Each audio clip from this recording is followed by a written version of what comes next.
So we turn our attention now to event 12, the men 800 D race here. In lane 1, we have Geordie Hoare. In lane 2, we have Jack Hughes.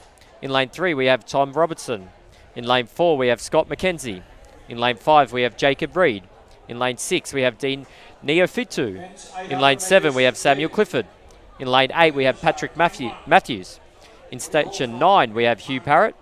And in station 10, we have Drew Roberts. They're your competitors in the D race here at Meet 2 of the Victorian Milers Club.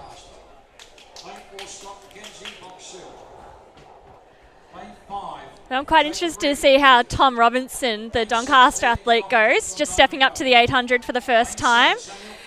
He's been training pretty hard. I've been seeing him down the track, so hopefully his first 800 is not too painful.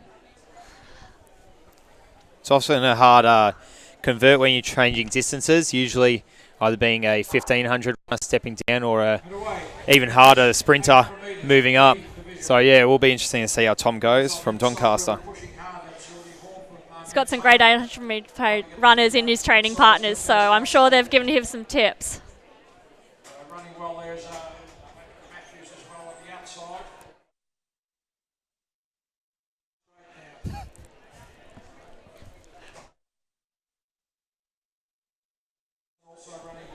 Sounds convincing. So we've got 200 metres into the race here. Tom Robertson. So has he taken too early of a lead? Is he going to be able to hang on here? But we've got Tom Robertson out in front for Doncaster.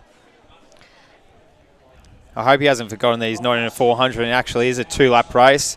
I'm sure he's got his head switched on though. And hopefully he remembers what the bell means, that you're only halfway.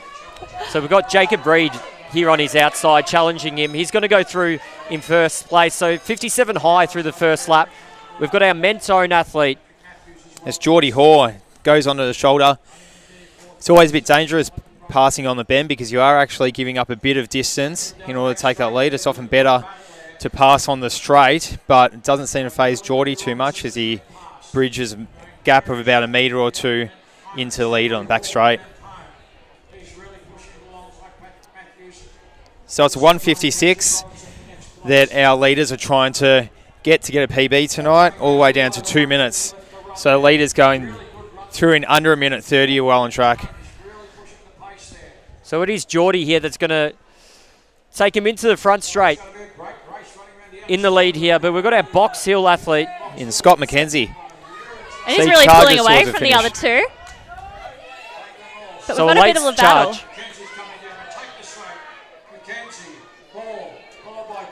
156.49. Which is a half-second PB for McKenzie.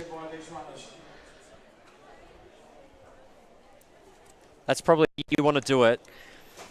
Not leading any of the race, but taking the victory right at the end there. So he ran his race to perfection. Got a season best. We're not sure if it's exactly a PB, but season's best definitely for our Box Hill athlete there. And they were pretty close to running relatively even splits there for the 2-4s, which is probably a less painful way to go about it.